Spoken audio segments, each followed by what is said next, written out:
I'm on a 2.5-hour winter journey to go give a seminar at a university in Canada. I'm excited to do this. This will be my 3rd seminar ever. And it's always cool to give back because my powerlifting journey started around the same age as the average university student. So yeah, it's gonna be cool. It's something that I wish I had when I was first starting, because when I was first starting competing, or even getting into it before I competed, I had no idea what I was doing, right? As most do. So it's gonna be cool to spread some knowledge to a bunch of actually pretty strong kids and get to see this new powerlifting gym out in London. I'm excited. Man, this drive is very good. Beautiful, fluffy snow falling. We made it. This gym is pretty sick. Big chill area here, little picnic bench, kitchen and everything. We got some really light training before we teach them kids.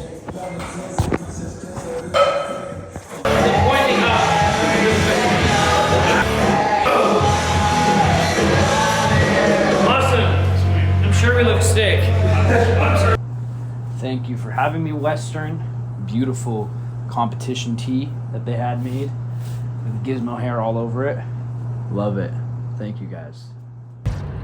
There's typically 2 ways you'll be training into a competition, right? We have the traditional peak and then big taper to show up feeling stronger than ever at the competition, or you kind of train into the meet and then you pull back some of the sessions, accessories, some of the intensity, some of the volume, whatever it may be, but you are treating it like a week 4 of a training block, right? I typically train into the meet.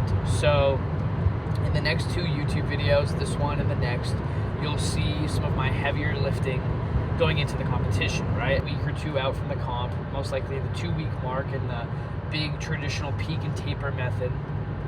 You're gonna have a lot of your competitors posting big lifts, right? The anxiety will start riding high, even if you don't watch them, you don't watch their training, you don't follow them on Instagram.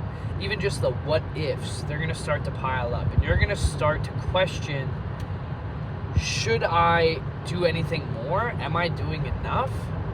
You know, should I train harder? Should I sleep more, eat more? Like, you should do all of those little things, right? But the biggest thing that people have the problem with is trusting the plan and not second guessing things. You're only thinking about all this because you're excited, because you care, right? But it can really negatively impact you. And the way that it does, even for high level lifters, even at the recent Sheffield, in their preps, there were certain people who ended up overreaching, right? Doing more than they needed to in order to hype themselves up or show the world that they are going to be ready for this competition, or to maybe put fear into their competitors. But it can backfire very badly. Got 551, warming up to a top single. This single here is gonna set me up to do a bigger single next week. Probably end off around 280. I can't let my ego make me load more than 280 because that's all I need at the top end to hit my planned week 4, okay? If right now I feel like I need to make a cool Instagram post, or I need to impress someone or train harder because my competition looks good and I do more than 280, I might sabotage myself. Next week might be worse because we can't always lift at these high intensities. You know, obviously you have to push hard, but main thing is setting yourself up. So this guy, 265, 280, call it there. Next week, I'll be ready, not too fatigued, not too beat up, ready to attack, and then I'll train into the meet. And then a week out from the meet, I have to not let my ego tell me to load something way too big because I still need to recover to feel good at the competition. Does this make sense? Training hard is what you need to do, but training smart is also equally as important, okay? Stop letting your ego take over. It's a lesson for past me and probably future me too, but it's key. If you are trying to instill fear or overreach for your own internal fear, you are potentially going to shoot yourself in the foot, right? The plan that your coach has written is there for a reason.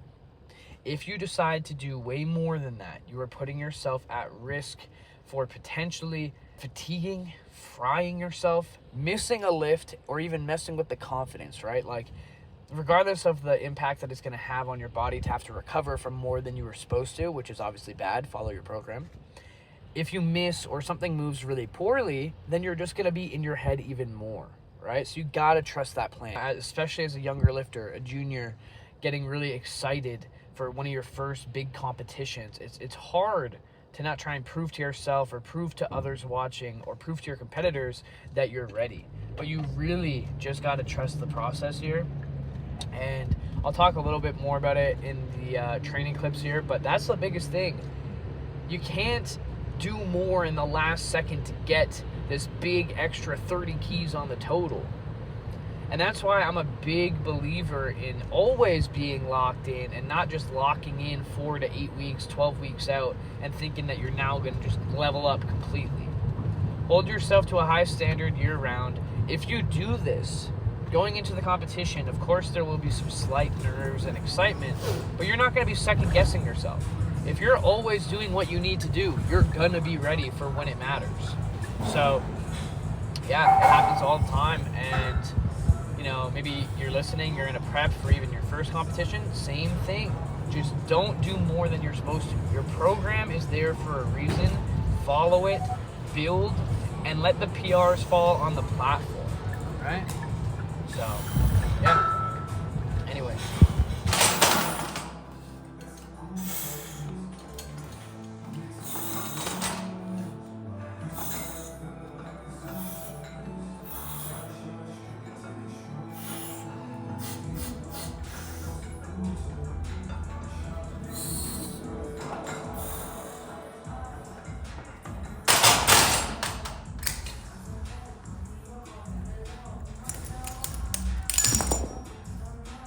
And see if you need evidence that you're doing good and you feel that need to slightly overreach. You get the 0.5 chip plates from Hansu Power using code Luke10, and you can do what I did. That was 281, okay? Not 280, 281. So 2 extra pounds or whatever that is, 2.2. And it moved all right. I actually feel strong, but body on week 3 around the mid or low 6s. It's not used to it. And, you know, at least that wasn't super hard. And it gives me lots of confidence going into next week. So gonna hit the biggest back downs of this week or this block right here. It's just under 500 pounds for 6s. And then we'll get on to bench.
Funny that I said don't overshoot and pace too aggressively, and then I did that on the bench.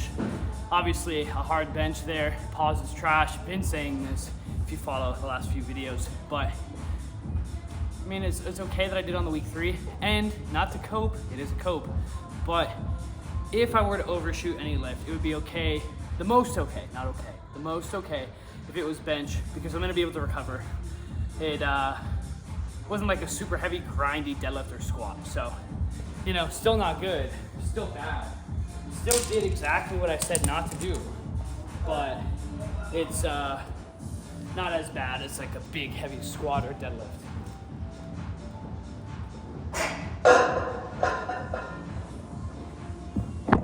Make it any less funny, the fact that I told you guys not to do that and I did it, but just shows you how often it happens. So, you know, just got to do better for next week. I'll be fine, but prime example, your boy got too greedy. So in training, you have your training week, your training block, and then your training cycle. The main thing that I'm getting at is don't just train for the training week. Friday, I have a big single. I'm gonna go hard on Friday, pull everything else back so I feel good on Friday. Same thing with the training block. Don't be saving everything drastically for the week 4, because you still gotta train well during the block. And then don't take all the blocks way too easy, or don't go way too hard with them, because you still have the end of the training cycle, right? So I think it's important that people either, you're on either end of the spectrum. Oh no, why did I do that? Anyway, you're on either end of the spectrum. You don't want to be doing not enough, but a lot of people, if you're doing it in a competition setting, you're training into comp, you may want to overshoot and do too much, and it happens to even the best lifters in the world. So don't let yourself fall into that trap. And at the same time, of course, as you know, you've got to train hard, but most of all, train smart, plan things out. And that's how you're gonna actually do good.